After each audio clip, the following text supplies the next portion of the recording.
maiming and killing their children, issuing shoot-to-kill orders, the president has now orchestrated a 41 versus 1 narrative to sever the people of the Mount Kenya region. In particular, the Kikuyu, Embu, Meru, and Tharaka communities. Any violence, destruction of property and loss of life in Mount Kenya is state-sponsored, and the chief financier being President William Samoei Ruto. These are not my words, but according to DCP party statement that was given and read out by the Secretary General, who is also the Senator for Nyandarua, John Methu. Listen to this. Like all other Kenyans, we are greatly alarmed by the targeted, well-oiled ethnic profiling of the people of the Mount Kenya community. This leaves us with no choice but to tell the people that they are under siege from the man they voted for as president, Mr. William Ruto.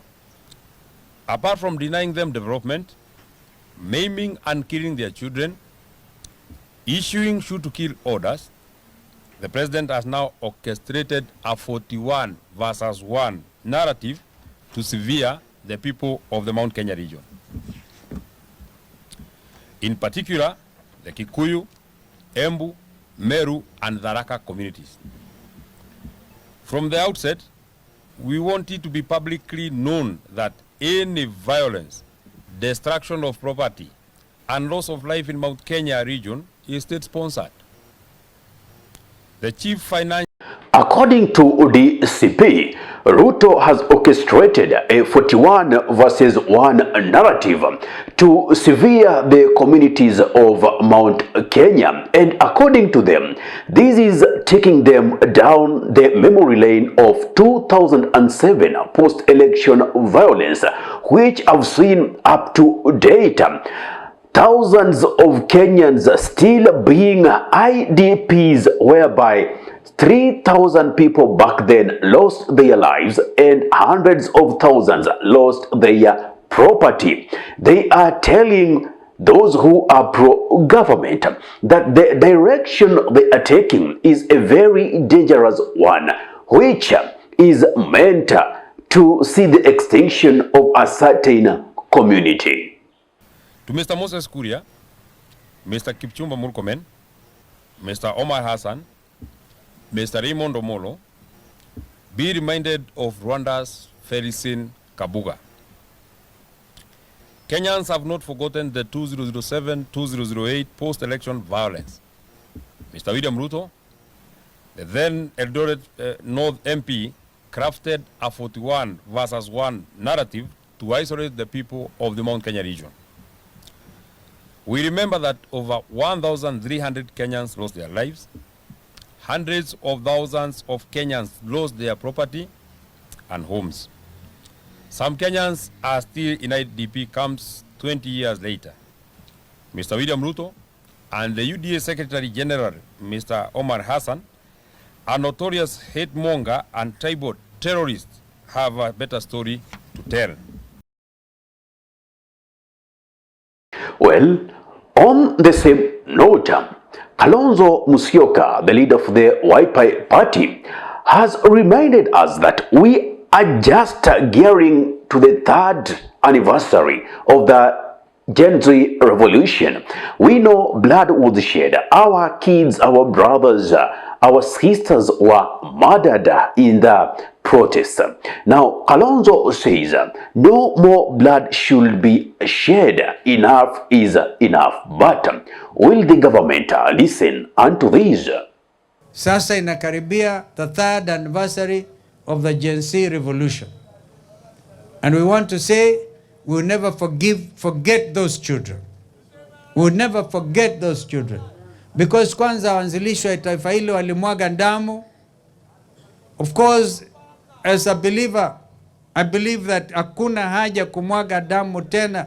Ile damu Bwana Yesu alimwaga because of you and me inatosha. We don't want to be a bleeding nation.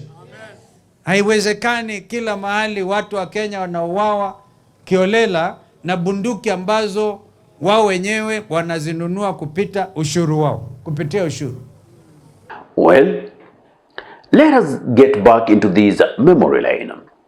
Who is said to benefit with the 41 versus 1 narrative? Absolutely, it is the state. As it is, yes, we know that we have a few Kenyans who are tribal, but the reality is not every Kenyan is tribal. As a matter of fact, the generation that is coming up is a generation that totally knows their value. They know that peaceful coexistence is what makes them powerful. And the selling of one community against, or 41 community against one community will not sell. Why? Check out in terms of demonstrations.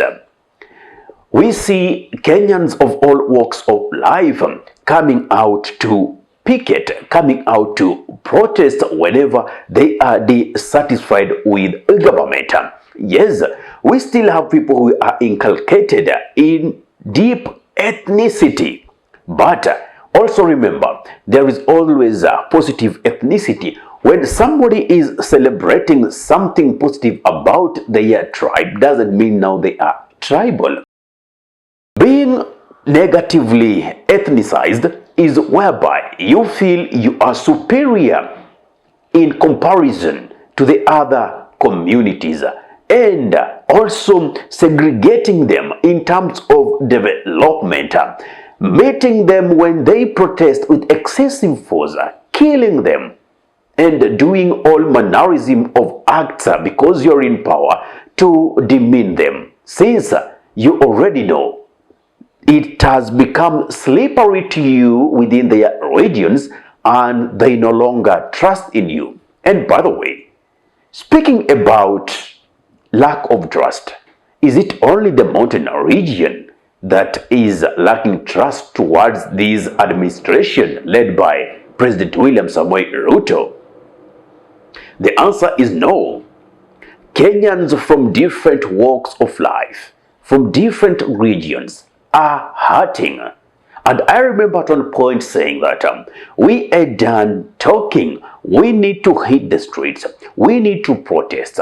As the Constitution rightfully puts it that the sovereign power belongs to us. We can express it directly or indirectly. And through the indirect way, using our representatives has proved not to be useful, as the MPs who are our lawmakers are now into bed with the executive.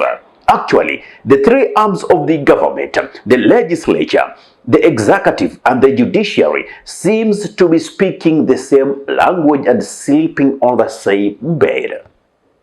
Now, it is even more dangerous that what we might call the fourth arm of state, which is media, is also being curtailed. In what way? The ownership. Ownership of media is changing, and it is the same oppressors who are taking lead and control of these media houses. And if you think they're not getting into digital, look at the sponsored hashtags, let's say on X, to demean either a community, a specific character, so on, so forth. So at the end of the day, what I will say is that Kenyans, we are on our own. If you get tired, you're giving leeway to the oppressor to continue with their oppression. Democracy is at stake. At least if you've enjoyed freedom of speech, freedom of movement, and as a taxpayer, you also demand that you see value for your tax. Anyway, that's a story for another day. What's your take on this 41 versus 1 narrative? Give me that in your comment section. If you love content of this nature and you're watching from my YouTube channel, kindly subscribe and press the notification button so anytime that we are live or we upload content of this nature, you'll be the very first person to be notified. Ahmed Khalif is my name for the Unscripted Talks here in Dub Radio. Assalamu alaikum warahmatullahi wabarakatuh. Kwa timba kali za Afrika, Dub Radio ndio mpango mzima.